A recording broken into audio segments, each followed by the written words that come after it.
Hey, fair use, fair use. Okay. Fair use, fair use. For all these videos we're about to use.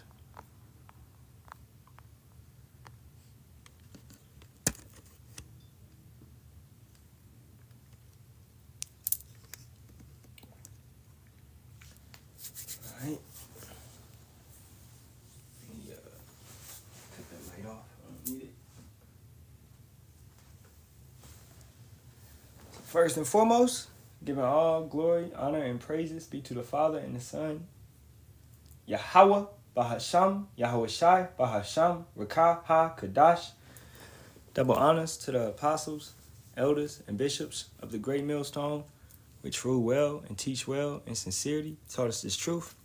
Shalawam to the Lord's hopeful elect, 144,000 men, as well as 1/3 men, women, and children, maintaining themselves, keeping the laws, commandments, and statutes to the best of their ability. It's your brother once again, hopefully back with another edifying lesson, man. It's your brother Yaram Kazak. Pray this be edifying through the spirit, power, and strength of Yahawah, Bahasham, Yahawashi, Bahasham, Kadash, the true names of the Father, the Son, and the Holy Spirit. Yahawah equals He is, He exists. Yahawashi equals He saves, He delivers, He is salvation. And Rakah Kadash equals a spirit that's holy, a spirit that is set apart. All right, the spirit that only the Israelites do possess. So nobody else is able to possess or, be given the Holy Spirit. All right, so keep that in your mind also, because by wisdom and knowledge shall be the stability of our times. That furthermore points to that white stone, that truth, that Dawah, that mark in Ezekiel, the 9th chapter, where it's also an exemption from the second death. Okay, so the Holy Spirit is what we are being given to get us up out of here. Now, the Holy Spirit is like the wind also, so you cannot force the Spirit. All right, the Spirit moves like the wind. This lesson right here, came via the Spirit. I had a couple things in my mind, a couple lessons that I've been meditating on, right? And I'ma still might do them later on today or whatever it may be. But this one, was at the top priority, all right? And this is gonna be entitled a deep dive, Riots and Nero. So we're gonna look more into Nero, being DJT, okay, and some of the actions that Nero did. And we're also gonna look into riots that happened in the Roman Empire and also in America, right? Because we know these are what? This is an empire that is reincarnated, brought back, and, it's ruling once again, okay? Now let's start by going to Revelations, the 13th chapter, and I'm going to start at verse 11, and it reads, "And I beheld another beast coming up out of the earth, and he had 2 horns like a lamb, and he spake as a dragon." Okay, now we understanding that this is that same beast, which was the Roman Empire, that 4th beast, all right? And it's coming back up. It's coming back into, life. It's coming back into existence from a past death that it had suffered, a deadly wound, but it was reincarnated. So understanding regeneration, reincarnation, you have empires that can be regenerated and reincarnated, okay? You have, yes, humans and things of that nature, but everything is really regenerated, reincarnated. How do we know that? The scripture states. Let's go to Ecclesiastes, the 1st chapter. It's Ecclesiastes 1:9. "The thing that have been, it is that which shall be, that which is done is that which shall be done, and there is no new thing under the sun." So it's no new thing under the sun. All this technology that you have hold on is old technology that was once around, right? Knowledge has been took, and then knowledge shall be increased, Daniel 12:4. So the knowledge of the old empires, the old generation, the old world, right, before the flood, that knowledge is coming back, okay? So it's all according to the Most High, man. He plants seeds in individuals. He plants and pushes spirits in individuals. Let's get a little bit more. "Is there anything whereof it may be said, see, this is new? it have been already of old time, which was before us. There is no remembrance of former things, neither shall there be any remembrance of things that are to come with those that shall come after. So it's nothing that is new upon this earth. Everything is old. Even our rulership is an old rulership. We're just going back into it. This rulership, with Yahawashi being at the top, Yahawashi was Adam. So that rulership, where we used to live forever, before we fell from, that state. That's why Yahawashi asked for the Father to restore him to that estate that he once had, that glory that he once had, right? So we are being regenerated, reincarnated, and given back those everlasting bodies, which we seek for. And this time, we will never lose those everlasting bodies because we have no ability to go off this time, right? We won't break the laws, commandments, and statutes. Even though we live forever, we were what? We were babes. We were children, So now we have been put through a bunch of tests and trials, tribulations over these last 6,000 years, man. And every regeneration, we have been built up. Our spirits have been built up. Although it's no remembrance of former things, all that knowledge, all of that growth, that nobility, it goes into being noble. The noble is, of great stature. We have what? Honor and respect, class, a certain standard that we live by, that these simpletons do not live by, man. You know what I'm saying? Furthermore, let's go to Ecclesiastes 3 and 5:15. Yeah, we start there. That which have been is now, and that which is to be have already been, and Yahawah requireth that which is past. Sorry? So it's no new thing under the sun. You're paying for something that already happened, that you already did. Time does not matter to the Most High. It's non-existent, So with that being said, let's then go over to Revelation, the 13th chapter. Back to it. Verse 11 again. And I beheld another beast coming out of the earth and had two horns like a lamb, and he spake as a dragon. And this is talking about America, right? Speaking as a dragon. What is that talking about? The Democrats and the Republicans, two political parties, which, similar to the Roman Empire, let's pull this up. The Roman Empire political parties was what? Let's get it on Google.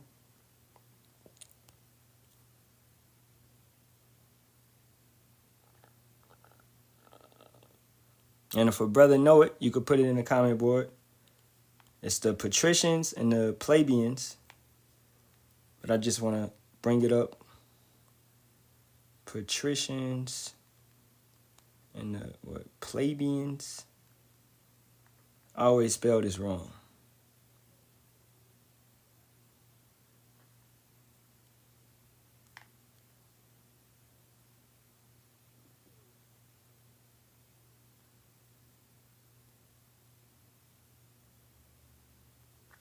All right, right here. In ancient Rome, patricians were the wealthy, land-owning elite, while the plebeians were the common citizens, farmers, workers, merchants who initially had few rights, leading to the century-long conflict of the orders where the plebeians fought for equality, eventually gaining access to political offices, forming their own assemblies, like the Concilium Plebis, and transforming the Roman Republic's political landscape though real power remained concentrated for some time. So you had these political parties, right? Now today you would see the Democrats as what? The poor party, but that's not, none of this was the case, man. Okay? It's all it is two feathers on the same bird. So don't get confused and don't be like, oh, yeah, we came up, we was Democrats. We came up, we was this. Republicans got more money. And no, none of that. All of that is a facade. It's a farce. Right? Don't get confused in this political landscape. We don't do politics. What does scripture say about that? Let's go to the scriptures.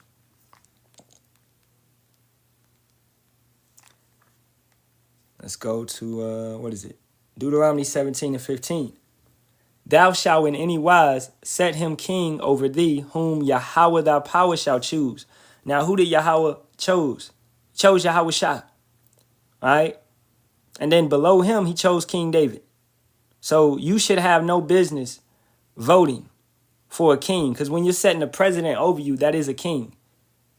All right. One from among thy brethren, your brethren of your nation. All right. Shalt thou set king over thee. Thou mayest not set a stranger over thee, which is not thy brother. And a stranger goes into, a heathen. Furthermore, an Israelite that does not keep the customs, right? Like a P. Diddy or Jay-Z. These individuals are strangers. They don't keep the customs. They don't keep the ways.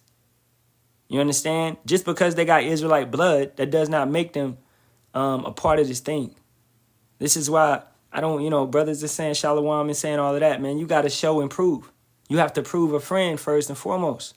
You can't just be cool and all of that. That's how you get cut. That's how you get what? Individuals infiltrating, undermining you, infiltrating, taking over establishments. I just watched Judas and the Black Messiah. I suggest brothers watch that movie. This individual infiltrated them, working for the FBI, and he rose up to the ranks of their security, the head of their security. All right, and eventually he got the chairman unalived, man, Fred Hampton. Right? Now, we know that order and all of that was carnal, right, in a sense, and it had no chance or opportunity of excelling because it's not of Yahawah Bahasham Yahawashi. But the movie showcases how a Judas, an infiltrator, will what? Can infiltrate and come in your ranks and serve with you every single day. You understand? So it's important to vet brothers and make sure that brothers are on their P's and Q's and doing what they're supposed to do. Right? This is why, individuals are getting exposed, man. Okay? And that individual, eventually in the 1990s, after a certain documentary came out, he went and hung himself, just like Judas did. Right? Dealing with all that guilt that he brought upon the Black Panther Party. Nobody likes a rat. Nobody likes a snitch. You know what I'm saying? Nobody. Now, going back to Revelations, the 13th chapter, and then we're going to get to the video. Verse 12. And he exerciseth all the power of the first beast before him, and causeth the earth and them which dwell therein to worship the first beast, whose deadly wound was healed. People worship Rome again. They just don't realize it. You do my live restricted for some audiences. I don't. Okay, man, whatever, man. All right, just put fruits, brothers. I don't know what's going on. I didn't even say nothing. I didn't even cuss one time. But y'all restricting my live. I did not cuss one time. I didn't say nothing crazy. I'm watching my language and everything. But hey, it's TikTok. It is what it is. That's why, man, catch me on YouTube, more lately. All right. Let's read this again. And he exerciseth all the power of the first beast before him, and causeth the earth and them which dwell therein to worship the first beast, whose deadly wound was healed. Individuals are worshiping Rome, and you're serving Rome. You're taking on the customs and the practices. You're indulging in their holidays, their gods, their Roman gods, Greek gods, things of that nature, their festivals, gladiator games, all of this. Nothing wrong with watching football, basketball, but if you're overindulging, you're obsessive, you're a super fan, you're along that lines, it's taking you away from camp, it's taking you away from serving Yahawah Bahasham Yahawashi. You're not doing your lessons. You see how anything could be, you could do idolatry in anything. A woman. You up under your woman 24/7. You're not giving time to Yahawah Bahasham Yahawashi. Your woman is not going to save you. She does not have the power to save you, bro. All right? I don't care how good her sweet potato pie is, man. She does not have the power to save you. You understand? So individuals are once again worshiping Rome. They're once again worshiping this empire, the image, the ways of that fourth beast. All right. Verse 13. And he doeth great wonders, so that he maketh fire come down from heaven on the earth in the sight of men. Such things such as the atomic bomb. All right. Such things such as high energy laser weapons. High energy weapons where they have satellites and they shoot fire coming down. You saw that and you witnessed that in Chile, Hawaii, Texas, California, and North Carolina. Wherever it's a large deposit of uranium, which they need to make ICBM missiles, they go in, they move into those locations, they burn down those locations, and they take over those locations. The government is setting itself up just to take the deposits of the minerals that they need. Okay? Now, if you have a better discernment, then you can what? You can witness this and you can understand what's really going on when they say it's a wildfire going on in Maui, Hawaii.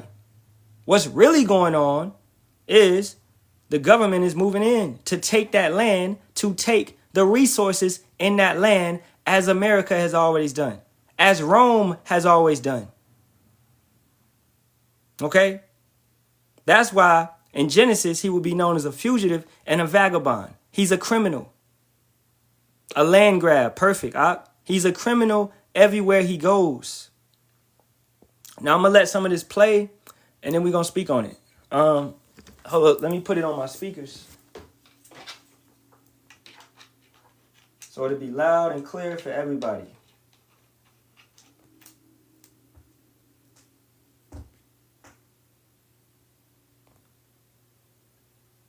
All right. Fair use, fair use.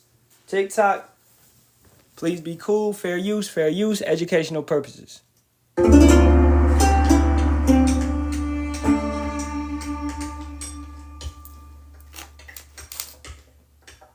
Riots were always a threat in the cities of the classical world. During the reign of Nero, for instance, a brawl in the stands of Pompey's amphitheater devolved into a full-scale street battle between the inhabitants of two rival towns, which left dozens dead. The metropolis of Alexandria, riven by tension between its Greek, Egyptian, and Jewish communities, periodically tore itself apart in bloody riots. The infamous Nika riots in the reign of Justinian destroyed about half of Constantinople and ended with the massacre of tens of thousands in the Hippodrome. Even by these standards, Rome was exceptionally susceptible to unrest. Although the historical record is far from complete, the city seems to have suffered a major riot, on average, about once every few years. Many riots were sparked by high grain prices. Despite, or because of, supply chains stretching to Egypt and Sicily, provisioning Rome's million inhabitants was a never-ending challenge. Although true famine was rare, shortages were chronic. Riots tended to follow, often inspired by rumors that politicians and rich men were hoarding grain or raising prices. During one of these episodes, the Emperor Claudius was pelted with stale bread crusts. New or increased taxes also spurred unrest, as did the contentious issue of debt forgiveness. During the civil wars between Caesar and Pompey, for example, protests surrounding a proposed debt relief measure led to a crowd erecting barricades around the forum, complete with makeshift watchtowers. During the turbulent last days of the Republic, as we'll discuss shortly, rival politicians sent gangs of supporters to disrupt elections and the passage of laws. Officials were sometimes attacked in the streets. One unfortunate consul had a bucket of excrement emptied over his head. Dang. In the imperial era, political protests tended to concentrate on unpopular officials. As late as the 4th century, the houses of two urban prefects, essentially mayors of Rome, were burned by mobs. Although it was more dangerous to protest against an emperor directly, this sometimes occurred, as when angry crowds gathered outside the palace after Nero divorced his popular wife, Octavia. However a riot started, Roman officials were not known for being gentle about crowd control. When a few of Caesar's soldiers became rowdy in the wake of his triumph, He had them publicly executed and displayed their severed heads in the forum. Mark Antony crucified some rioters and had others hurled from the Tarpeian Rock. Imperial Rome had no professional police. Besides the firemen known as the vigiles, the only force available for imposing order were the legionaries known as the urban cohorts. If they failed to keep the peace, the emperors sometimes sent in the Praetorian Guard. To provide a sense of how riots worked in ancient Rome, let's take a look at 4 examples spread over 4 centuries. Riot number 1. All right, we can stop it right there and go into it. Now, a lot of things they touched on where politics, right? It said politics, voting, things like that would be rigged. It would be tampered with. And that's all the noise that you hear coming from DJT and Biden and all of these individuals that the polls is being tampered with, et cetera, to keep individuals in. Now, understanding that all of this is being funded and manipulated and set up by who? The elites. Going back to the banking family. So nobody is really elected. Everybody is selected. So what you got to look past, what you got to understand is that it's propaganda to make you think that something is going on. So therefore, when a January 6th situation happens where they storm the Capitol, right? That right there pushes tension in the country. Now let's go to Isaiah 19. Well, first, before we even go there, let's go to 2nd Esdras, the 15th chapter. Because this is all unfolding how the Most High planned for it to unfold. And let's start at the top. Behold, speak thou in the ears of my people the words of prophecy, which I will put in thy mouth, saith Yahawah. And that's what we do every single lesson. We speak in the spirit of prophecy, letting you know that these things are going to take place. All right? Just by examining and being a watchman, seeing what's going on in the world. And cause them to be written in paper, for they are faithful and true. That's what you know is the Bible. The prophecies have been written down in paper. They have been published to the people. So the Bible is 100% true, no matter how you individuals feel. You say that the YT man wrote it and all of that. Well, if you actually read it, the YT man goes into slavery, servitude, and is ultimately destroyed in the Bible.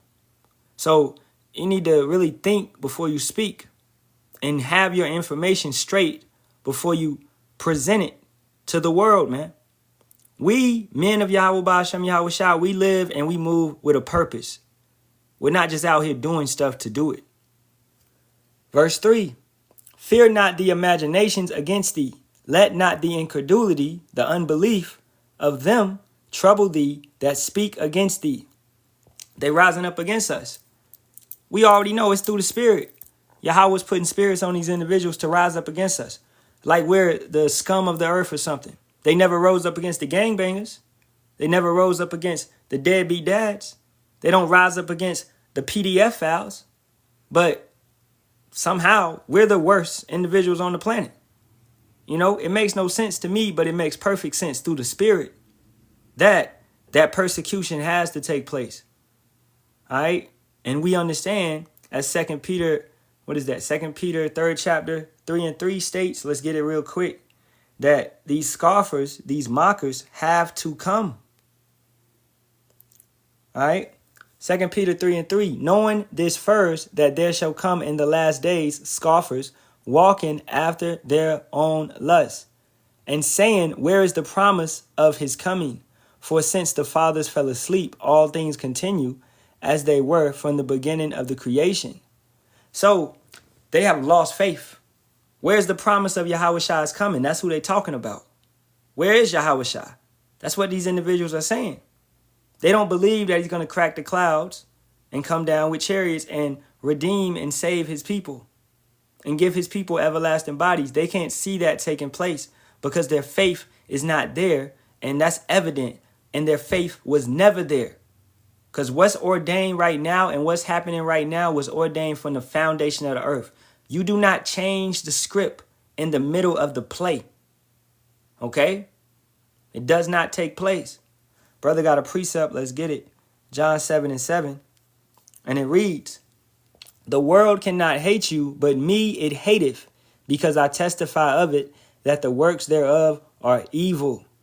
That's beautiful. And we know that if the world hate us, guess what? It hated Yahawashi first. You know, that has to be said. So whatever comes upon you, don't take it like it's strange, those fiery darts, but take it like a man and understand our king had already walked that path. Okay, let's go back to 2 Esdras 15. So their incredulity, their unbelief, they have no faith. We don't fear a person that does not believe in anything. These individuals are lost in their mind, man. Verse 14, for all the unfaithful shall die in their unfaithfulness. Because you're losing. You're what did they say? Where is the promise of his coming? That's incredulity. You've lost belief. You lost the faith. Behold, saith Yahawah, I will bring plagues upon the world, the sword, famine, death, and destruction. For wickedness hath exceedingly polluted the whole earth, and their hurtful works are fulfilled.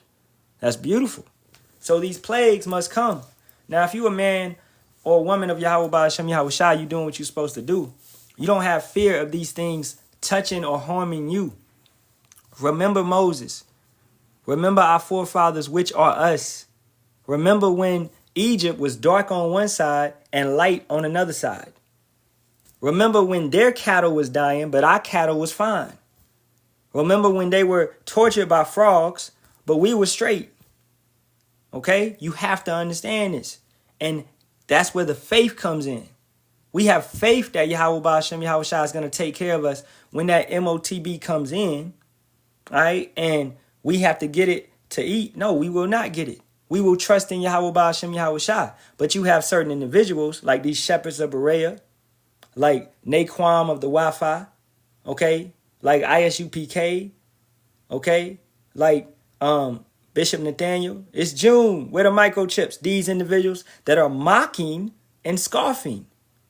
And they're just fulfilling prophecy. Talking about it's not the sea hip. You know? So it's beautiful to see these individuals bucking up and coming up against the truth, because they're bucking up and coming up against Yahawah Bahasham Yahawashi, and he's ultimately going to handle them. We, what the scriptures say, fear not how the wicked shall be punished. You know, I'm not curious in that. I'm just trying to get up out of here, my damn self. Right? So keeping it going. So for wickedness hath exceedingly polluted the whole earth, and their hurtful works are fulfilled. Yahawashi told you it had to be like the times of Noah. Once again, it had to be in the sense like Sodom and Gomorrah, the time of Lot. Once again, the people shall be marrying, right? And going forth in marriage in a spirit of myrrh. Let's get Ecclesiastes 7 chapter real quick. It's Ecclesiastes 7 and 2. It is better to go to the house of mourning than to go to the house of feasting, for that is the end of all men, and the living will lay it to his heart. It's better to be on alert. It's better to be a watchman than to be behind the walls drinking and partying when somebody's infiltrating your building. They're infiltrating your town, infiltrating your city, and you know nothing about it. And then boom, you get hit with an arrow out of nowhere because you wasn't watching, you was partying. You were drunk. As the scriptures say, they are drunk, not drunken with wine, but they're drunken with the doctrine and the philosophies of Babylon. That's the wine of Babylon. The ways that this lady has taught you, man. It seemed appealing to you, and you cleaved unto it, that American dream, and then you found out it's an American nightmare. Verse 3, sorrow is better than laughter, for by the sadness of the countenance the heart is made better. Your mind, those impurities, those problems that you have are being purged up out of you. You have to be refined. Somebody correct that individual in the comments, Baba Kashar. Verse 4, the heart of the wise is in the house of mourning, but the heart of fools is in the house of myrrh. So we must be in the house of mourning because we are the wise. We are the prudent. They are the what? They are the impudent. They're not wise. They have no understanding. They lack it. They reject it. Hosea 4 and 6 comes to mind. Right? Let's keep it going. Verse 7. And let's read 6 again, just because it hits that hard. For wickedness hath exceedingly polluted the whole earth, and their hurtful works are fulfilled. For you individuals that state, oh, I'm going to just leave Babylon, I'm going to just leave America. Well, wickedness has polluted the whole earth. Their hurtful works are fulfilled. You can see around the earth, if you pay attention, you have riots, protests going on in Spain, okay? Rome, right? France, all right? What? Turkey. Matter of fact, let me see. Let me go to the internet real quick. Protests are currently active globally, with major recent waves driven by Gen Z movements in Africa, Asia, and Latin America. That's 3 continents. And it's really, Asia is Europe, so Europe as well. Okay? That's 3 continents. Protesting corruption, cost of living, and lack of opportunity as seen in Kenya, Nepal, Indonesia, and Peru. Concurrently, European farmers are heavily protesting agricultural policies and trade deals like Mercosur in Brussels. Other significant ongoing issues include political unrest in South America, Venezuela, Ecuador, Chile, and broader calls for government reform in places like the Philippines and Morocco. Now, what's coming down the pipeline? We understand it, seeing it happening, digital ID. Or what? Hey, people used to say it, right? The Great Reset. Y'all don't say it too much no more, but that's what's happening. Okay? A change, a NWO. So at the end of these things, it's going to be what? A lot of bodies are going to hit the floor. A lot of people are going to be arrested in jails, or, hey, jails is going to run out because you got so many people protesting and up against this. They're just going to be taking people out. This is why you got these FEMA camps and these FEMA coffins. Don't forget about these things. This is why you got guillotines and firing squads and things of that nature being brought back. They have already been using firing squads, if you've been paying attention. That's why in this lesson, I'm also going to go into Nero. All right. A little bit more on this. Key themes and locations. Anti-government and economic grievances. Kenya, protest against tax hikes, unemployment, and corruption. Indonesia, Philippines, anger over high MP allowances, food safety, and misuse of release firms. It's corruption everywhere. Morocco, youth demanding better public services over World Cup spending. Madagascar, protest against power cuts escalated to calls for presidential resignation leading to a coup. You know, people are at arms. At arms, man. Not to mention what happened in France. Right? People are angry. They're mad. They're pissed off. This is what's taking place. Not going to go into all of this, but if anybody want to watch it, this is street violence and mobs in ancient Rome. All right? Street violence and mobs in ancient Rome. Next, we're going to go over to America, boiling point, the most shocking riots in U.S. history. Now, I was showing that showing this is just to show the comparison of it's the same places, man. All right? Via meaning spiritually, these are the same type of empires. And the same things happen in these empires. All right? My live visibility has been restricted again. Okay? So, hey, you know, once again, this is fair use for educational purposes only. If the live gets took down, I'll just go to my other page. All right? Or I might just go to YouTube and finish it up. You know what I'm saying? All right, so let's run this one. And the water for the fruits. The night is alive with chaos, shouts, smoke, and fire twisting together like a fever dream. The camera moves through a street consumed by flames. A voice breaks through the noise. When justice fails, rage takes its place. If you had stood in America during one of its great riots, you wouldn't have witnessed protest. You would have witnessed an explosion of the human spirit at its breaking point. The United States has always claimed to be a land of freedom, of progress. But sometimes that same spirit boils over into destruction. And when it does, the streets tell a story that textbooks rarely do. The first great American riot wasn't about race or politics. It was about class, fear, and survival. The year was 1863. The Civil War had torn the nation apart, and the Union Army was desperate for soldiers. So the government introduced the draft.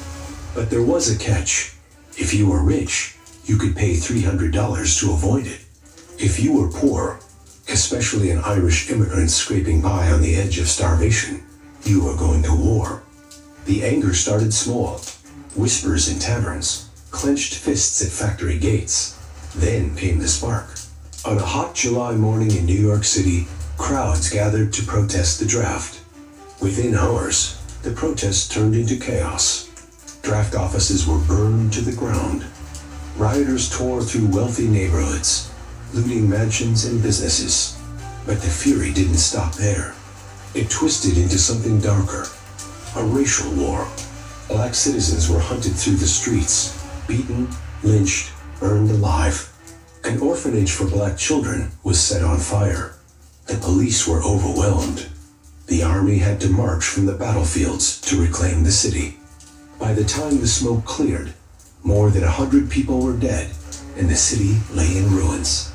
The New York draft riots revealed a terrifying truth, that the line between civilization and madness is far thinner than we like to believe. Decades later, that same fury would resurface in a different form.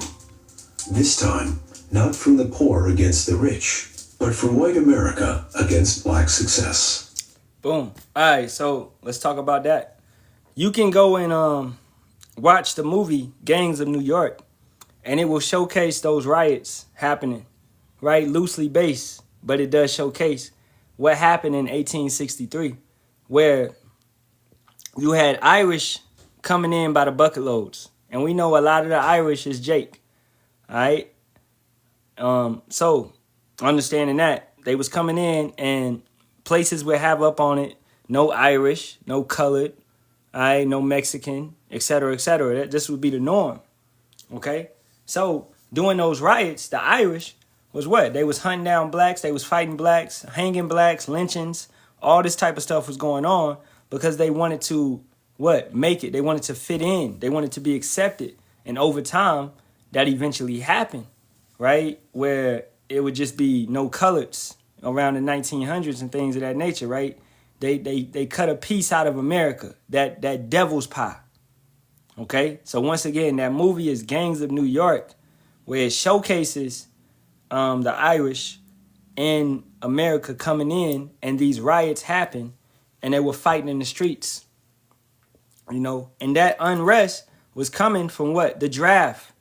Now, what is coming? I'm sure every brother can notice WW3.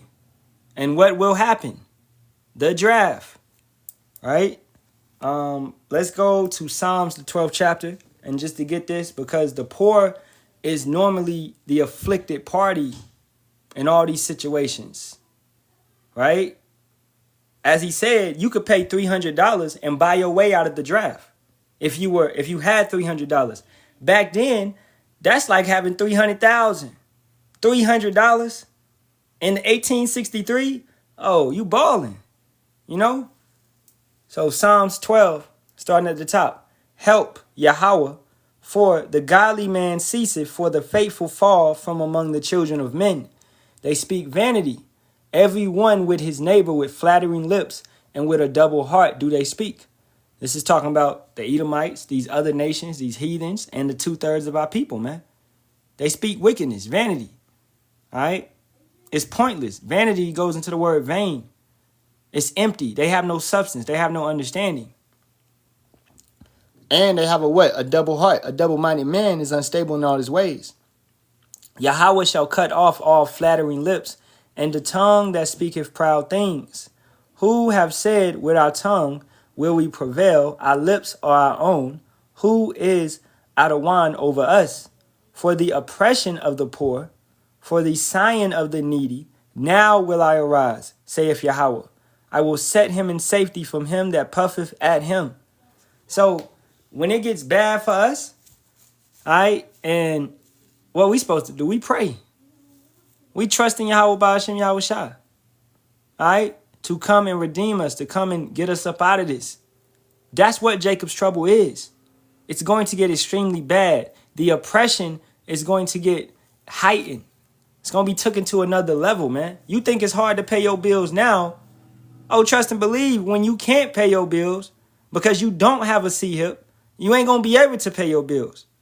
You're going to be what? As pilgrims upon the earth. You're going to be moving about, really just going off faith. And that's why you got to trust faith, man. All right? Stop, don't, that spirit of doubt, that demon of doubt, I see that trying to mess with a lot of brothers, man. You know? Oh, am I good enough? Man, am I going to mess this lesson up? Or, dang, is Yahawah really with me? Is Yahawah going to take care of me? Yahawah Bahasham, Yahawashi, is he dealing with me? Is he dwelling with me? You got to cut all that out, man. Okay? He's got you to this point. He's revealed the truth to you. He's dealing with you, man. He's not just going, he's not like a man. He's not just going to up and leave you. No, he's going to be with you. Even when you think he's not there, he's testing you. He's challenging you. Right? Trust in him. He shall sustain thee. Verse 6. The words of Yahawah are pure words, as silver tried in a furnace of earth, purified 7 times to completion. Thou shalt keep them. Keep these words. O Yahawah, thou shalt preserve them from this generation forever. The wicked walk on every side when the vilest men are exalted. And that's what we're seeing. We're seeing a Diddy, right? Or a Epstein. You know, that dude's not dead or whatever. Okay? We're seeing a Diddy get a light sentence. What you got to do, 1.5 years? Something like that? For all the crimes that he's committed. And he's getting off. That's a slap on the wrist. You understand? So the vilest men that are puffed up, they just get off light. You know? And that's what Babylon is. Where I saw on the thing today, man, a female talking about she got a job. She quit OnlyFans, got a job. She quit that same day because it was too much hard work. She went right back to OnlyFans. That's the mindset of these people. You want something quick, fast, and easy. Oh no, I can make $800 a day selling my body, but I don't. Why would I make $100? You know, why would I go and work 8 hours? I can just go and sell. I can just go be a hoe. I can be a harlot. That's the mindset of you American women, man. All right? And you don't see nothing wrong with that. You see common sense in that. That's where your logic is. Because your God is money. You believe that money is everything. Not all women, but majority of these women in this nation. You believe that money is everything. You men too. You will do something strange for a little piece of change. When that money is not going to get you into the kingdom, brother. All right? It's not. You need to examine yourself and actually put forth the correct attributes that Yahawah Bahasham Yahawashi is looking for. Right? So, hey, we'll go into this one a little bit, and then we're going to talk about Nero. In 1921, in Tulsa, Oklahoma, the Greenwood District stood as one of the most prosperous black communities in the nation. It was a place where freedom had taken root, where former slaves built businesses, owned homes, and proved that black excellence could thrive. But to many white residents, that success was intolerable. When a young black man named Dick Rowland was accused, falsely, of assaulting a white woman, the city ignited. A white mob gathered outside the courthouse, demanding his life. Armed black veterans arrived to protect him. Someone fired a shot, and the city descended into hell. For 2 days, white mobs looted, burned, and killed. Airplanes flew overhead, dropping firebombs on homes and churches. The National Guard stood by as the district was obliterated. 35 blocks of Greenwood vanished in smoke. Hundreds were killed. Thousands were left homeless. And then, as if it never happened, America erased it. Newspapers were silenced. Schools never mentioned it. The survivors were forced to rebuild in silence, while insurance companies refused to pay a cent. Tulsa was renamed in the national memory. Not a massacre, but a riot. A convenient word to shift blame from the murderers to the murdered. But that's the thing about fire. You can bury the ashes, but the smoke always finds a way to rise again. The Great Depression came next, and with it, another kind of rage. Across the country, workers who'd lost everything began to realize that the system had no mercy for them. In San Francisco, 1934, dock workers went on strike. They weren't asking for much. A living wage, shorter hours, the right to unionize. But the powerful shipping companies refused. The strike spread, and the police were sent in to crush it. July 5th, Bloody Thursday. The streets erupted. Police fired into crowds of unarmed men. 2 workers were killed. Dozens were wounded. The city shut down. Rioters overturned streetcars, barricaded roads, and turned the waterfront into a war zone. The chaos terrified the elites, but it also forced the country to listen. Out of that uprising came one of the most important labor victories in American history, the right for workers to organize freely. Change had come, but it was written in blood.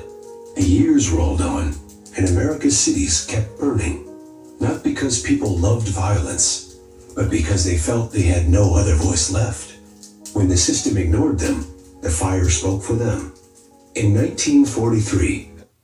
we can stop it right there. Now, as you see, it's the carnal mind taking over.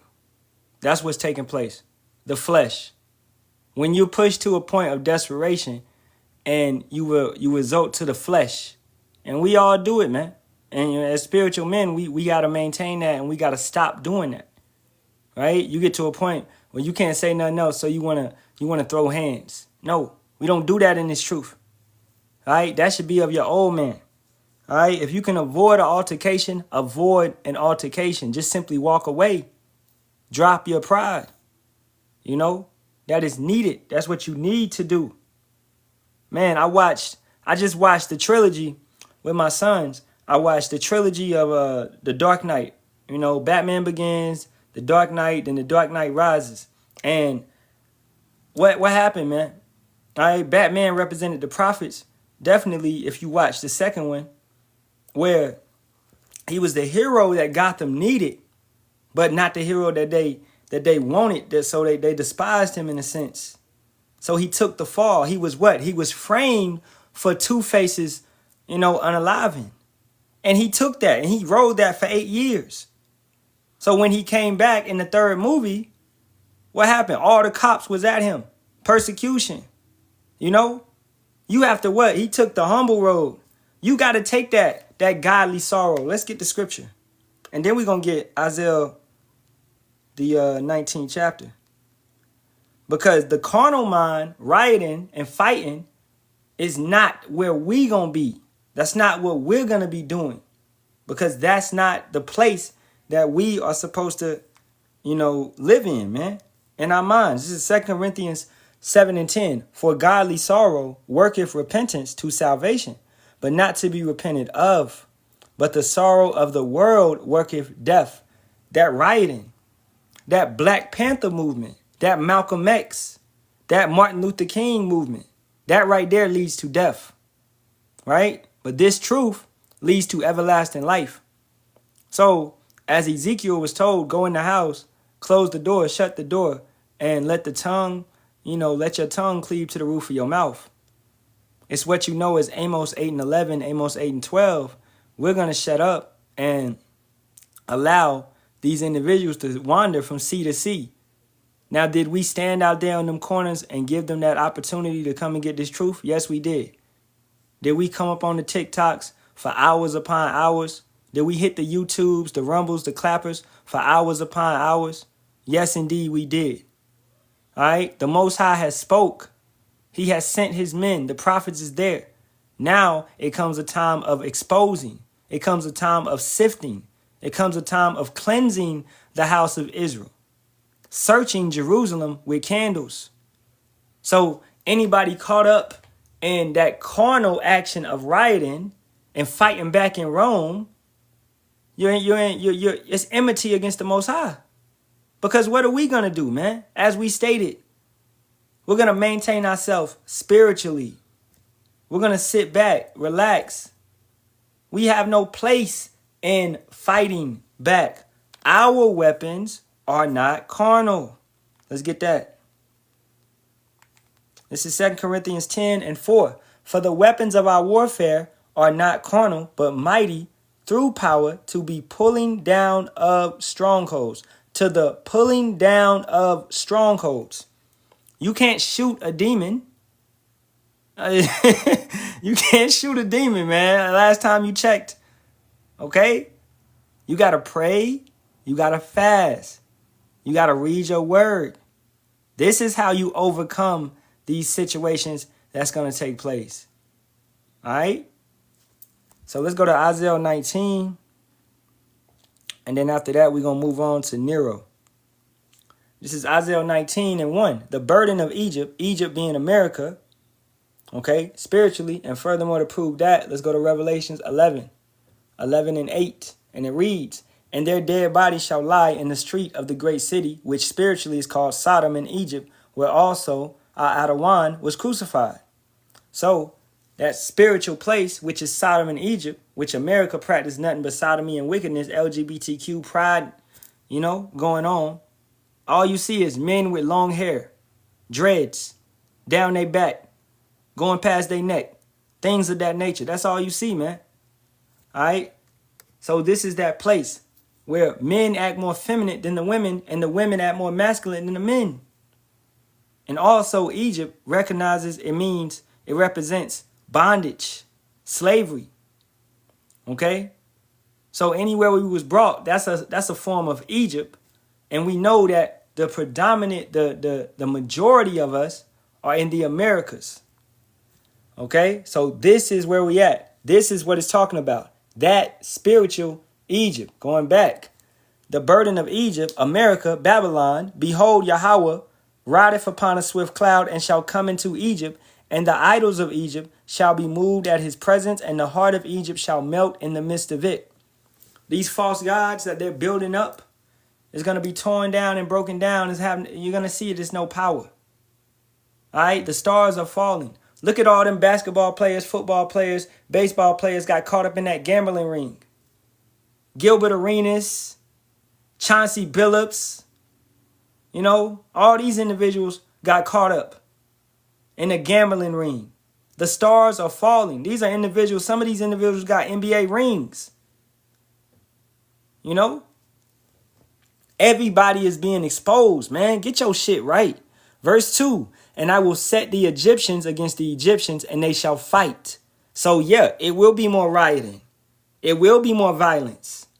It will be more purging, civil wars. The Egyptians against the Egyptians, and they shall fight, everyone against his brother, and everyone against his neighbor, city against city, and kingdom against kingdom. WW3. Venezuela against America. Russia against America. China against America. These Hamite countries against America. Right? Iran against Israel. Israel against everybody. And I'm talking about geographically them Amalekites. Right? So the sides are being picked. Canada has sided with China. They doing deals and talking to China. It's in the works. So America is being, boxed in. Mexico don't like America no more. Canada don't like America. All right? It's being boxed in. It's easier to infiltrate. Y'all may say that the Mexican border is being locked down. Okay, but the Canadian border is wide open. If you was doing your proper research when the time frame we were talking about the migrants, then you would have made it to the point of where they were taking planes, flying over America, and they were coming in through Canada. That's what was taking place. And then they was going and being relocated to wherever they wanted to go. This place is set to rig. It's a bomb. It's set to rig. It's set to blow. Verse 3, and the spirit of Egypt shall fail in the midst thereof, and I will destroy the counsel thereof, and they shall seek to the idols, and to the charmers, and to them that have familiar spirits, and to the wizards. So all these individuals that are so-called prophets, that are so-called spiritual, this is why a lot of you individuals are seeking chematology, Orisha, all this BS that you seek, zodiac signs. You need a zodiac sign to tell you how to feel today. Oh, I'm a Virgo, and it says today that I'm going to have mood swings. Okay, well, if you believe in that demon that you're talking to, then that's what's going to happen, man. All right? Yeah. Them trying to steal, Greenland, renaming the Gulf of Mexico, hitting Nigeria, all that type of stuff. Why you think they're going to hate the whore? Because the whore is arrogant, is foolish, is prideful, is wickedness, is filthy. You know? This is what y'all call a bad bitch. this what y'all like, right? Y'all in the world, y'all like this. Y'all like a woman you can't control. That's what y'all like, right? You know? Yeah. Yeah, but they like that, Kakama. They like a woman that be talking shit to them. This is that whore. She's unruly. She's uncontrollable. You know? Nero in Babylon, he think he can do whatever he want to do. It's no limits. Ultimately, you keep talking that shit, somebody gonna punch you in your shit. And that's what's gonna happen, man. What did Iran say? We at full-scale war with Europe, the U.S., and Israel. Okay? So Iran, no, they not playing. Them Elamites not playing. Them Persians not playing. All right? Keeping it going. And the Egyptians will give over. And the Egyptians, so Yahawah is doing this. He will give over into the hand of a cruel Lord. That is Nero. And a fierce king shall rule over them, saith Yahawah, Yahawah of hosts. And that's beautiful to see. Let me cut this light on.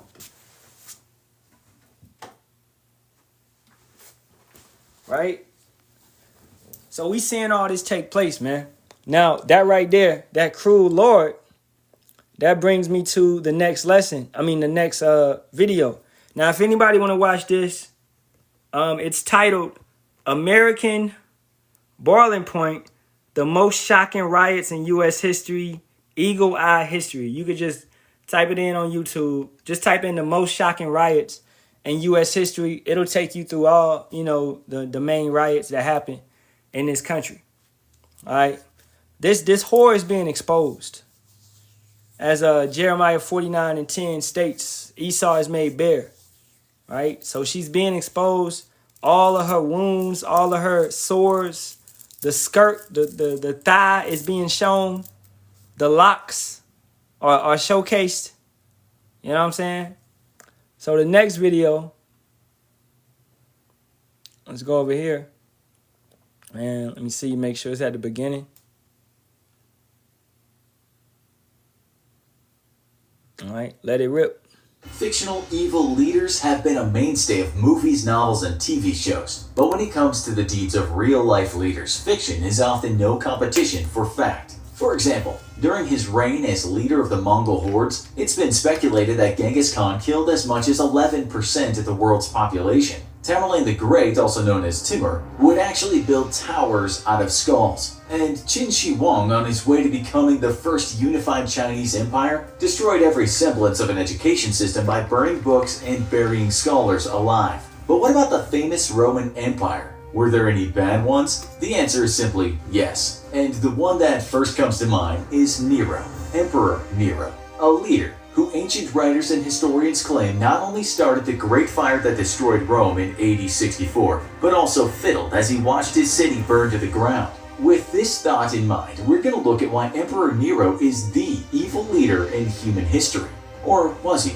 Nero was born Lucius Domitius Ahenobarbus on December 15, 37 AD. When he was only 2, his father Gnaeus Domitius Akinobarbus died of edema and left a huge chunk of his estate to his son. However, the inheritance was taken from him by the Emperor Caligula. Eventually, Nero took the name we all know and love to hate when he reached the tender age of 13. It was at that time that he was adopted by his mother, Agrippina the Younger, and great-uncle the Emperor Claudius, who by that time had succeeded Caligula following his assassination by his guards. Nero's mother Agrippina was described as vicious, violent, and unforgiving. I guess in this case you could say like mother, like son. Agrippina even had her second husband killed. Eventually Nero would take the reins as emperor at the age of 17 after his great-uncle died unexpectedly. Some historical sources from the time claim that people saw Nero's mother feed her husband poisoned mushrooms, resulting in his sudden death. Despite our perception of Nero today as an evil and hated ruler, during the time of his reign he did in fact hold a strong amount of support from the Roman Empire.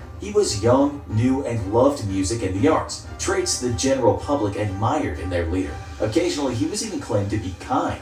The Roman Empire's historian Suetonius wrote, "He let slip no opportunity for acts of generosity and mercy, or even displaying his affability." After only 2 years of his reign, though, that affability seems to have disappeared, and Nero ordered that his mother be killed. A gradual falling out between the two had began some time prior, eventually leading Nero to removing her face from Roman coins. By that time, she had lost the respect of Nero's advisors as well. There's multiple contradicting and often fantastical reasons for why Nero ordered his mother killed, but the most common and often agreed upon is that she herself was actually plotting to kill Nero. So Nero said, off with her head, so to speak. Nero... Alright, let's stop it right there, because I like what the brother said, Kakuma said, and yes, Nero is related to Agrippa. Okay, it's the same line. Let's read it. Yes, Emperor Nero was related to the influential Roman general and statesman Agrippa. Through complex family ties, Nersi's mother, Agrippina the Younger, was a descendant of Agrippa and Augustus, making Nero a great-great-grandson of Augustus, but his direct connection to the Marcus Agrippa was through his mother's illustrious but distant lineage, not a direct father-son link. All right.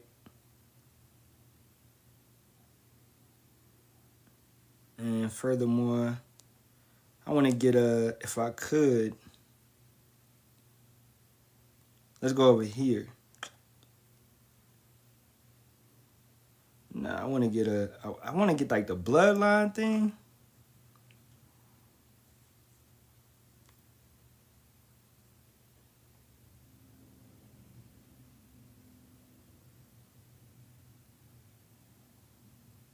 But it's through his mother, basically. But as you see, it was a lot of assassinations, wickedness, plots, stuff of that nature going on in Rome.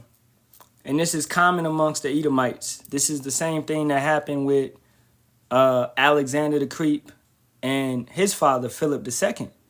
You know, he unalived under mysterious circumstances, was poisoned. And then Alexander the Greek took over. Right? So it's like they fight for power. They love to fight. It's just war. Now, as he's stating in the video, he loves the arts. He loves the party. He loves all this type of stuff. This is why we see DJ T building a ballroom in the White House. You know? And he loves the, who did DJ T always hang out with? He always tries to deny it, but he always hung out with Epstein. All right? He always partook in those things that was going on. Let's look up one thing that Nero did that was extremely strange, man. Which I don't think they're going to say it in the video, because this video is more so, what is it, like, you know, edited in a sense. All right? But this man unalived his own mother, man. All right? So, let's read this. Yes, the Roman Emperor Nero married a young boy named Sporus, whom he had castrated to resemble his deceased wife. All right? The event, which occurred around 67 AD, was a public spectacle that shocked Roman society. This individual married a young boy and cut his manhood off, man. That's wild. All right, extremely wild. But like we say, Edomites don't like women. They like men. That's what their festivals was about. The Saturnalia, the Feast of Bacchus. They would get together, have orgies with one another, and they would beat their wives. All right? Actually ordered an accidental collision of her boat, hoping she may perish with the sinking ships. Fortunately or unfortunately, depending on how you look at it, she survived the initial attempt. Finally, he ordered assassins to kill her and make it resemble a suicide. This time, she did not survive. Nero was relieved to find that he was actually congratulated on the death of his mother. Many high-ranking officials surrounding him, along with some of the general public, suspected his life was in danger from her plans to kill him, and saw it as a fortuitous event. On June 9th, 53 AD, Nero married Claudia Octavia. Their marriage was not a pleasant one. Octavia was described by the Roman senator and historian Tacitus as an aristocratic and virtuous wife, meaning she had moral standards and wanted to honor her husband. Nero, on the other hand, was quite different. He was immediately bored and angered by his new wife's mindset, as it deviated strongly from what he wanted out of a wife. On occasion, a rage-filled and frustrated Nero would even attempt to strangle Octavia. But perhaps the biggest issue for Nero was that Octavia was unable to bear a child for him. All right, let me clear this up because I misspoke. All right, Nero is not related to Agrippa that we know in the Bible. Okay, I'm going to read this because it clears it up. The Agrippa Paul knew who interacted with him was Agrippa II, who was given land by Nero and heard Paul's defense. But this Agrippa wasn't directly blood related to Nero. Rather, they were contemporaries and political figures where Agrippa II served Rome under Nero's reign. Paul appealed to Caesar Nero after Agrippa II's judgment, leading to Paul's imprisonment in Rome, where he likely met Nero and was later martyred under him. So understanding the timeline is that Paul went before Agrippa, he pleaded his case, and then he eventually went before Nero, and he was unalived by the Romans, right? So with that being said, also another figure Peter was also his unaliving was ordained by Nero, right? So Nero ordained the death of Peter and Paul. So this is the time frame, if anybody's wondering, the time frame where Nero ruled. So let's let it go some more. No child, there would be no heir to his throne. Eventually, Nero began having affairs with different women, one being a freed woman named Poppaea Sabina. After she became pregnant with Nero's child, Nero decided to divorce his wife for Poppaea. Together, Nero and Poppaea banished Octavia from Nero's empire. However, Nero did not expect the backlash that came from his people. Many Roman citizens very much liked Octavia and protested severely the banishment of her from the empire. They carried statues of her through the city, and the protests were so large that Nero briefly considered remarrying her to calm the people. Nero feared that the only reason the Romans saw him as their leader was his association with Octavia and her connection to past royal families. So after much deliberation, Nero did the next best thing to remarrying his estranged wife. He had her killed. He hoped that this would instill some fear and prove his strong leadership to the people. Octavia was put to death in a traditional Roman suicide ritual on June 8, 62 AD. Only 2 years later, Rome burned. The now infamous incident began on the evening of July 18, 64 AD. The fire ignited on the Aventine Hill, one of the 7 slopes that Rome is built on overlooking the Circus Maximus. The fire burned for nearly 6 days before it could be somewhat controlled, only to reignite once again and burn uncontrolled for another 3 days. Over a total of nearly 9 days, 2/3 of Rome had burned to the ground. Just about 70% of the city was completely destroyed. Boom. All right, so let's get some precepts. Psalm 64, and it reads, "Hear my voice, O Yahawah, in my prayer. Preserve my life from fear of the enemy.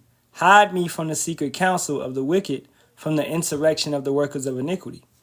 Now, this individual, Nero, right, he's gonna blame these fires on none other than the Jews. All right, or at this point in time, they call them the Christians, but it's the same individuals as us, man. Okay? Okay? You know, they called us that. That's actually a derogatory term. All right? But it's the Israelites. Okay? So that's what's going on. So insurrection, right? Somebody coming in, it could be through many different ways. It doesn't have to be just through ICE kicking open your door. It could be through slander.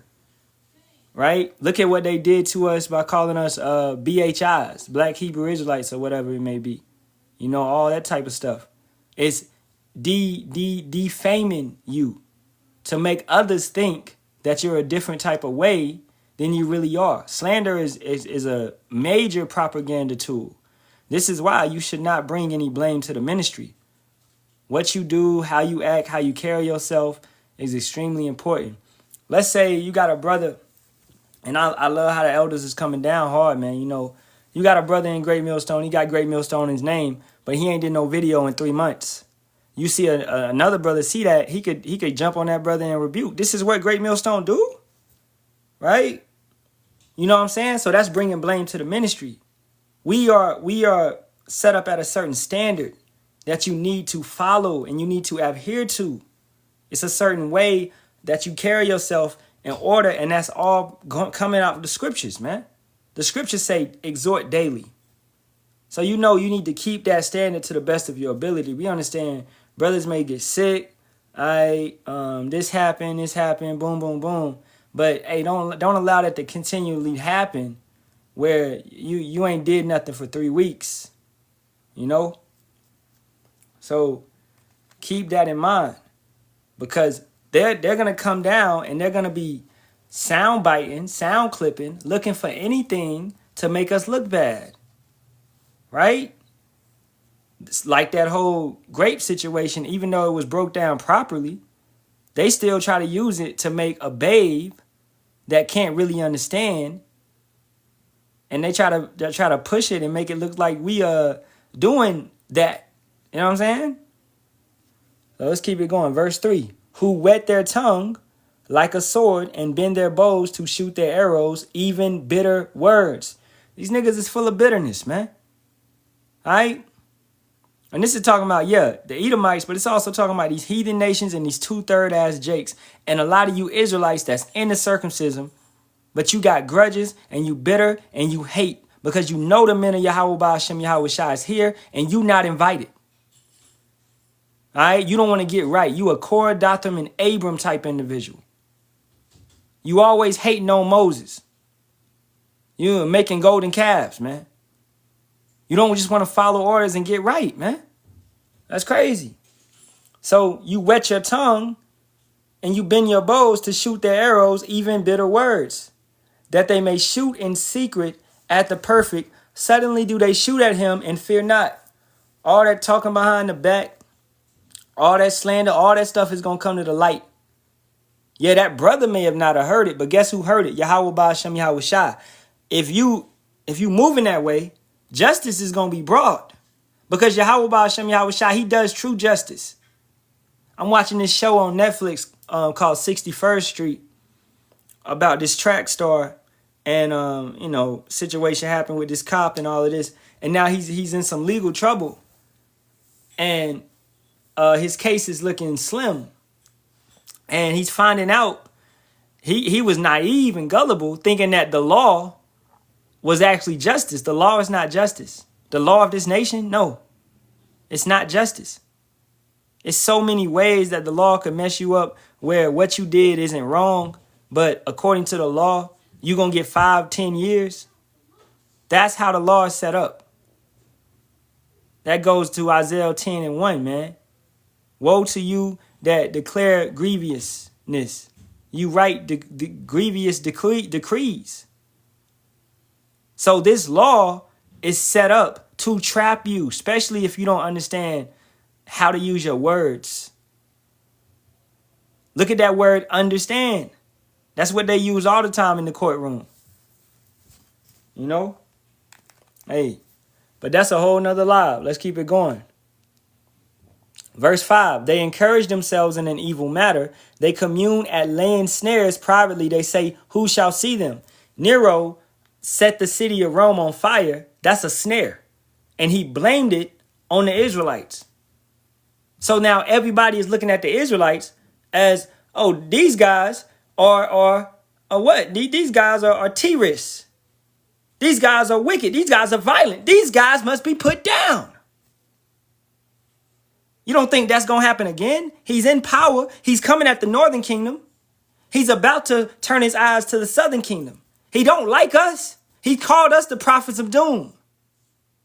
So you don't think they back there, you know, putting together a plan, how we going to get these men? Right? When that sword comes down, it's going to come swift, it's going to come hard, and it's going to come strong. Okay? They're going to flood. Isaiah 59:19. All right? Keeping it going. Verse 6, they search iniquities. They search out iniquities. They accomplish a diligent search. Both the inward thought of every one of them and the heart is deep. That means they know our law. And they make sure that we break it. They make sure that it's hard for us to keep it. All right? And that's all of them. Both the inward thought of every one of them. But you out here talking about it's a righteous Edomite somewhere. No, leave that alone. But Yahawah shall shoot at them with an arrow. Suddenly shall they be wounded. So we got to trust in our power. Going back to the riots. We not getting on the streets fighting back, man. That's not what it is. We have to trust in Yahawah, Bahasham, Yahawashi to do what he said he's going to do. But Yahawah shall shoot at them with an arrow. Suddenly shall they be wounded. And all men shall fear and shall declare the work of Yahawah, for they shall wisely consider of his doing. The righteous shall be glad in Yahawah and shall trust in him, and all the upright in heart shall glory. So when they frame us, they slander us, they persecute us, they bring charges on us, and we ain't do nothing, understand first and foremost, they did it to Yahawashi. They did it to Moses. They did it to King David. Even his own kids came at him. They did it to Jeremiah. Jeremiah got thrown in a well. They did it to Joseph. Joseph got thrown in a well. They did it to Daniel. Daniel got thrown in a lion's pit. Twice. Twice, might I add. We could go on and on. I can name all the prophets that was persecuted. You understand? So persecution comes with the job. Being tried and you ain't did nothing wrong comes with the job. So stop complaining. Let's keep it going.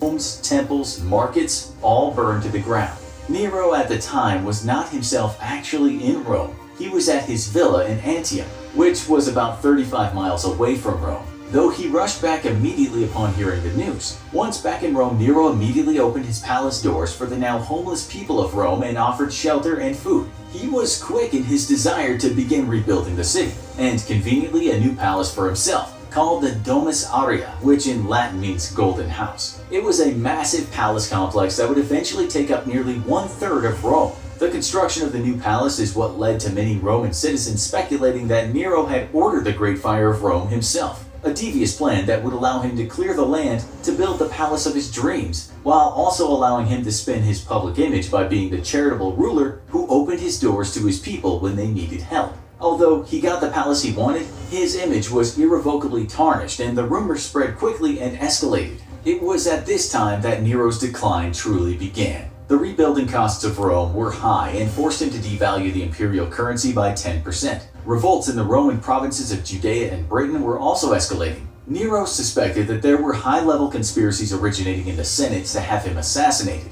which he decided he could only prevent by having them killed first. With unrest growing in Rome, Nero took an extended 15-month trip to Greece.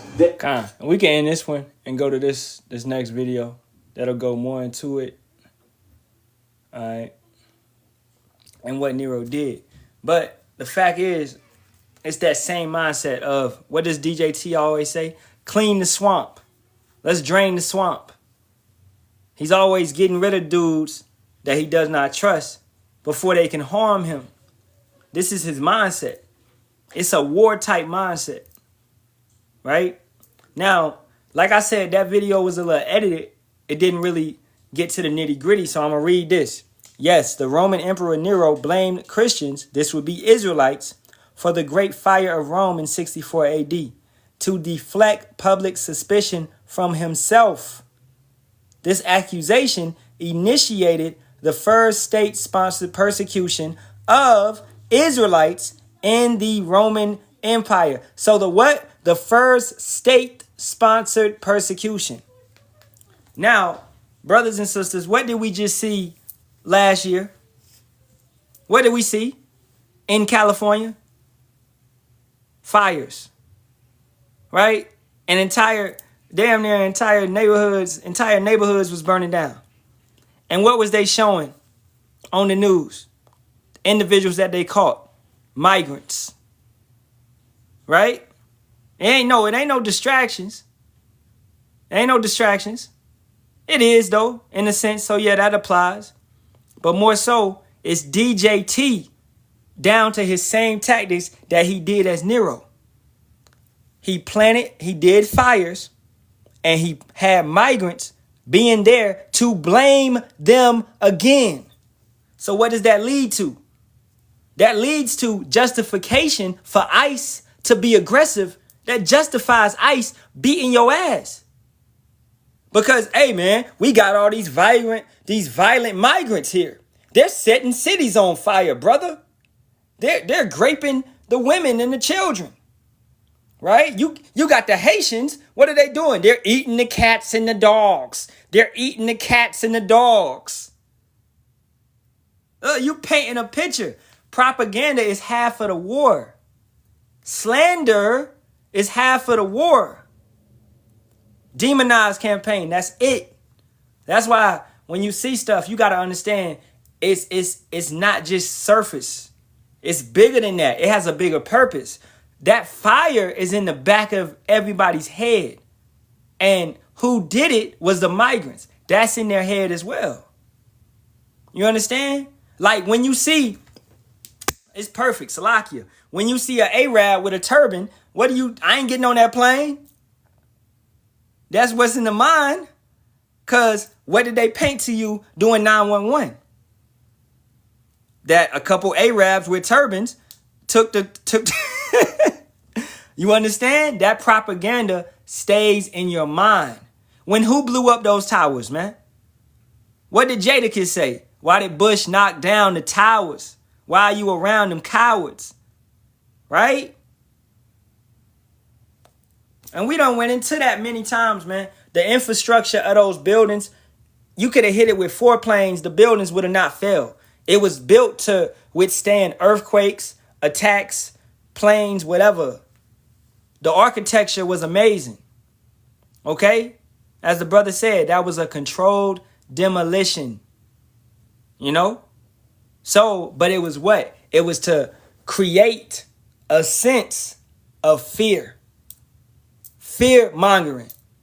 So the same way they target those Arabs, those Ishmaelites, and they put that in your mind that a dude with a turban with a paper cutting knife took over a plane and flew that plane. You can't fly no plane. You think you can just jump in the cockpit and fly a plane knowing where you're going to that destination? No, the CIA trained those men. And that's been documented. Like the CIA trained Osama bin Laden. And that's been documented. Okay? It's order out of chaos. And it's always been like that. Yeah, Khan, this ain't no damn GTA, bro. That's what I'm talking about. Especially that, you remember that big ass plane in San Andreas? You used to go, that shit was big as hell. All right. But hey, bringing it back. So DJT is using the same tactics. Fires, things of that nature going on, blaming the migrants, right? Hey, just blame the blacks. Just blame the blacks. Just blame the Latinos. Just blame the Hispanics. Just blame the Native Americans. They didn't do it, but just blame them. Nobody cares about them. What do you say? You're living in poverty, Your schools are terrible. All right. Let's let some of this go. Roman Empire was around for a long time, and in those hundreds of years it was difficult to stand out as an emperor. You either needed to build something massive or be unspeakably cruel. Emperor Nero falls into the latter category. Even though he only ruled for 13 years, he left a bad taste in the mouth of the entire empire. He also left a path of destruction behind him. Here are just a few of the horrifying things that Nero did during his brief reign. Number 1, he murdered his mother not long after becoming emperor at the ripe old age of 14. Nero became convinced that his mother was plotting against We got that. before she died. But if you are here to do a crime, murder. Number 2, he killed his first. We saw that too. Octavia. He then that Nero's accusations were so baseless that even under torture, with All right, man. I just got a violation warning.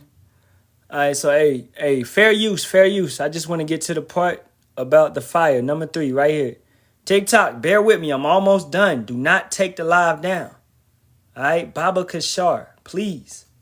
he supposedly ignored the Great Fire of Rome, and maybe even caused it. Of all the things that Nero was supposedly responsible for, the Great Fire of Rome might be the worst. The fire, which burned for several days and nights, left much of Rome scorched by the time it was finally extinguished. According to several historians from the time, Nero played music in the palace while the city burned. But it's possible that those accounts are simply rumors with no basis. While the exact cause of the fire was never determined, there are those who believe it was Nero himself who set the fire to clear way for a new palace he wanted to build. Number 4, he blamed the Christians for the fire, regardless of the actual cause Israelites. of the fire. These were Israelites. Nero blamed it on Christians. At the time, Christians were a tiny, disliked minority in Rome. Under orders from Nero, Christians were rounded up and subjected to horrific acts of torture before being brutally murdered. There are stories that Nero ordered Christians dipped in oil, hung from poles, and set ablaze in his garden. It was said that Nero would take walks through the garden at night to admire the burning bodies. Nero's reign ended in 60 AD. Eventually, Nero's... Yep, that was it. So, at his parties, he would hang up Israelites, and he would allow they let their bodies burn to keep the party lit. This is things that he did. Okay, so this is what we're talking about: a terrible reign. DJT is gonna bring these type of actions back. All right, so he blamed the Israelites because those Christians were simply Israelites. Okay, understanding that. Now let's go back to 2nd Esdras 15:8, and let's begin to wrap this up because they trying to take the live down. All right. I will hold my tongue no more as touching their wickedness, which they profanely commit. Neither will I suffer them in those things in which they wickedly exercise themselves. Behold, the innocent and righteous blood crieth unto me, and the souls of the just complain continually. All right, Yahawah, Bahasham, Yahawashi is about to handle these individuals. So, but understand this, he's setting this stuff up. He set the wicked up for a purpose. Proverbs 16:4. So Nero has to serve his purpose. Right? Let's bring that back. Let's let that sit right there. He has to serve his purpose of bringing down tyranny, bringing down destruction, bringing down wickedness, unaliving our people, right? This is why we know, we see sad stories of ICE taking Northern Kingdom brothers, separating them from their families. I saw one man where they took this grandmother, bro. It's a whole lot, but we understand, nobody is innocent, and all these false gods that y'all pray to, y'all call upon, it ain't no sympathy and empathy with that. So, you better get right. Turn back to Yahawah, Bahasham, Yahawashi, because he's unleashing this sword And he's allowing it to come down. Verse 10. Oh, so like it, verse 9. Did I read that? Let's read 9 again if I didn't read it. And therefore saith Yahawah, I will surely avenge them and receive unto me all the innocent blood from among them. So Exodus 14 and 14. Hold your peace, Yahawah shall fight for you. He's going to fight for us, loosely quoted. Right? 10.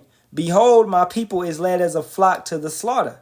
I will not suffer them now to dwell in the land of Egypt. All right? But I will bring them with a mighty hand and a stretched out arm and smite Egypt with plagues. As before. As before. Right? So this is talking about what? The Egypt that we're in right now. He will smite this place with plagues as before and will destroy all the land thereof.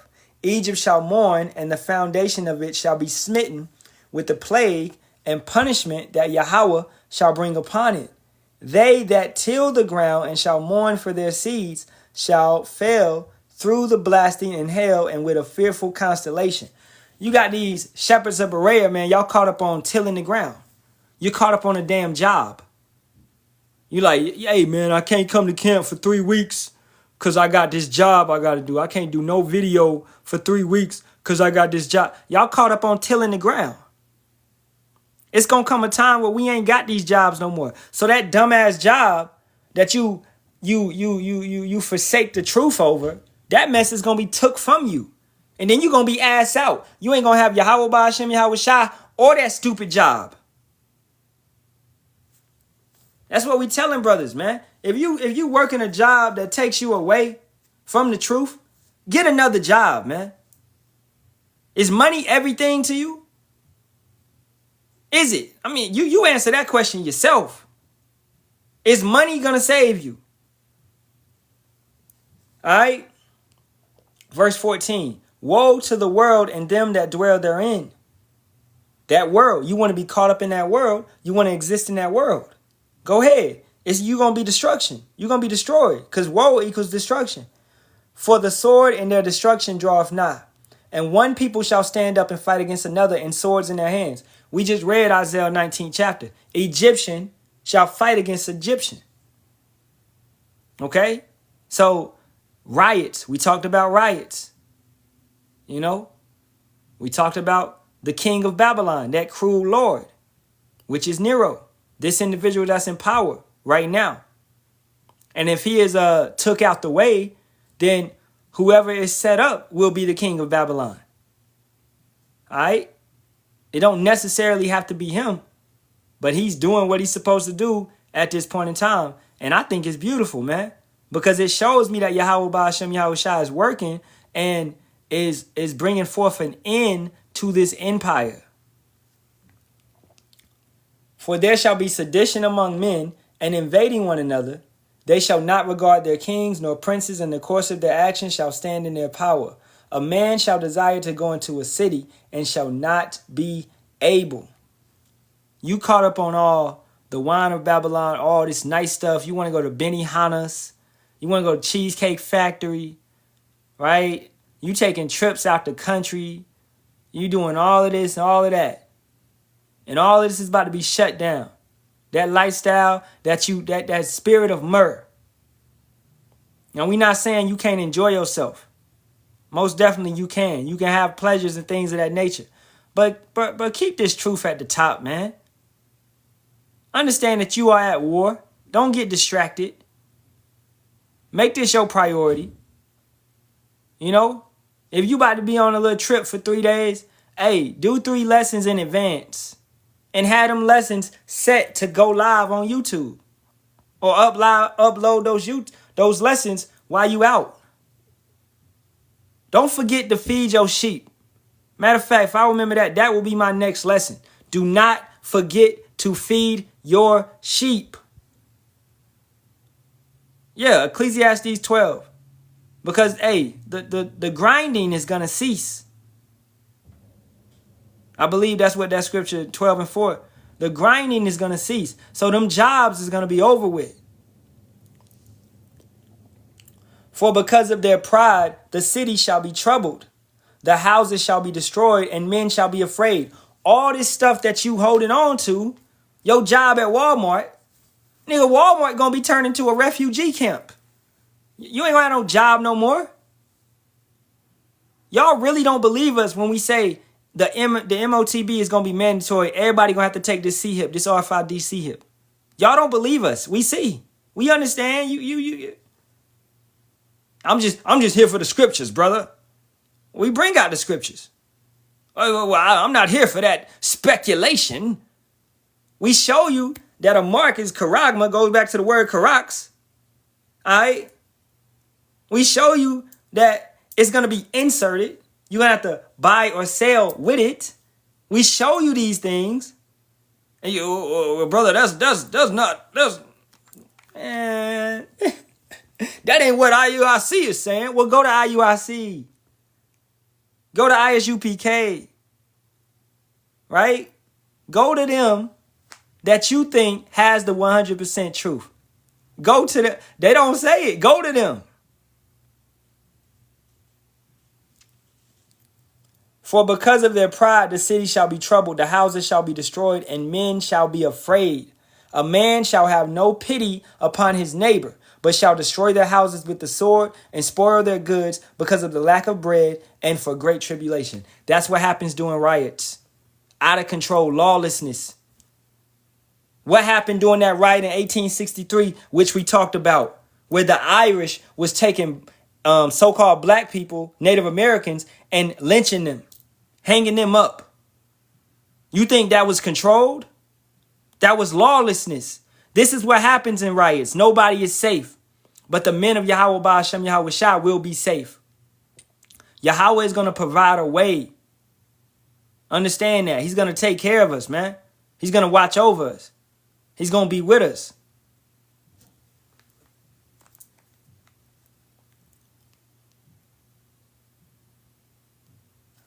And men shall be afraid. How much more for you women? You out here trying to be independent Irene, and you done got your ass dragged in an alley and raped. And your son watching from the car, screaming, "Mommy, get off my mama. Get off my mama." This nigga done hit your son in the face. He can't do nothing for you. You think Lil Ray Ray gonna protect you? No, you need a man, sweetheart. But every man that came into your life, you rejected him. You talking about ain't no good men out here. Now, there's plenty good men with jobs that came your way, but they just didn't fit your criteria. They just didn't fit your high-ass standard. You know, females be like, "Oh yeah, well, you got to be making more than me, twice my salary. You got to have 2 cars, 2 houses, and you got to be able to take me to Turks and Caicos every year twice." That's what you women want. Y'all want some crazy out of this world shit. Because you're accustomed to the white man. You're accustomed to this facade that Instagram has sold you. Bitch, Instagram ain't real. TikTok ain't real. Snapchat ain't real. These niggas just be posting the best parts. They post, they might walk, they might go to the beach to drop off a DoorDash package. They'll post the beach and say they at the beach. Your dumb ass ain't at the beach. But y'all believe anything, man. That's why y'all gonna die.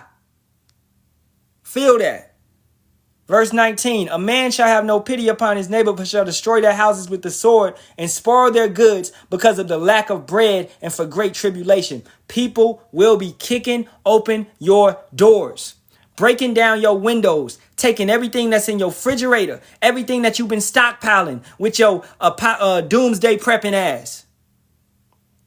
They're going to take everything that you have, including your wife, including your kids. Because you forsaked Yahawah, Bahasham, Yahawashi, your only protection, that only strong tower that's going to get you through this. Behold, saith power, I will call together all the kings of the earth to reverence me, which are from the rising of the sun, from the south, from the east, and Lebanus, to turn themselves against one another and repay the things that they have done to them. WW3. All right? I just read that scripture, bro. But yeah.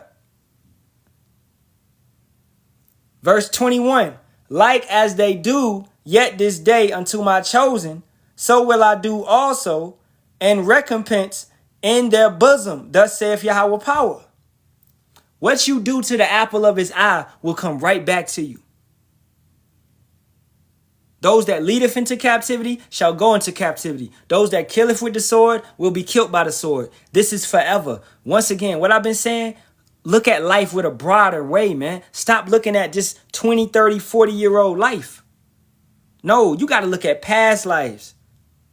I said earlier, this 6,000 years of punishment that we've been going through. 6,000, 7,000 so years of punishment, man. You got to understand that. This ain't just about what you did this life or last life.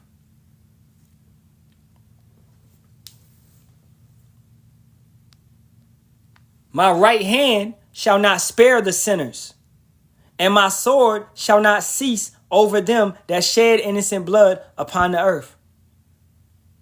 So keep that in mind. Yahawah right now is using Esau as his sword. And then once he gets done with Esau, how is he going to take Esau out? He's going to take Esau out with Esau, and then he's going to take that Esau out with the battle axes.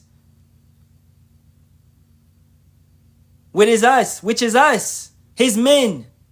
With Yahawashi being at the top of that. He has multiple swords. He's using one sword to take out another sword, and then he's going to use another sword to take out that sword. A righteous sword to take out a wicked sword. We all in a game, we all in a play, we all in a rehearsal. And the main stage, the final act, as they say, is about to come. Do you know your lines? Do you know your lines? A lot of you dummies, y'all want to be elders. Y'all want to start camps. But you don't even know your lines, bro. You don't even know where you're supposed to be at on stage. You don't even know nothing. This individual said, is it Yahweh or the one you said? Because I see multiple. What the fuck did I say? Did I say Yahweh? Y'all coming up in here with these wishy-washy ass spirits, man. It ain't no faith. Y'all trying to figure shit out. You been in the live, bro. I've been up here over an hour. I saw you come in at the beginning of the stage. What I've been saying the whole live, man.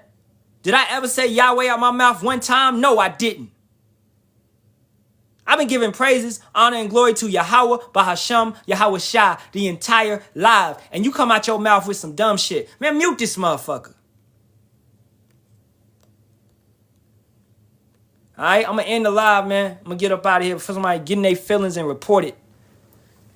Turning to the east, giving all praises, honor, and glory be to the Father and the Son. Yahawah, Bahasham, Yahawashi, Bahasham, Kakadash. Double honors to the apostles, elders, and bishops of the great millstone, which rule well and teach well in sincerity, taught us his truth. Shalawam to the Lord's hopeful elect. I pray this was edifying to the best of my ability. I, pray that Yahawah, Bahasham, Yahawashi, gave you some food. I pray, that this was edifying. Halalyam, like Yahawah, Bahasham, Yahawashi. All right.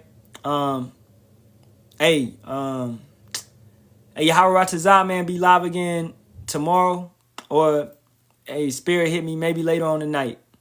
All right. So, shalawam, shalawam, shalawam.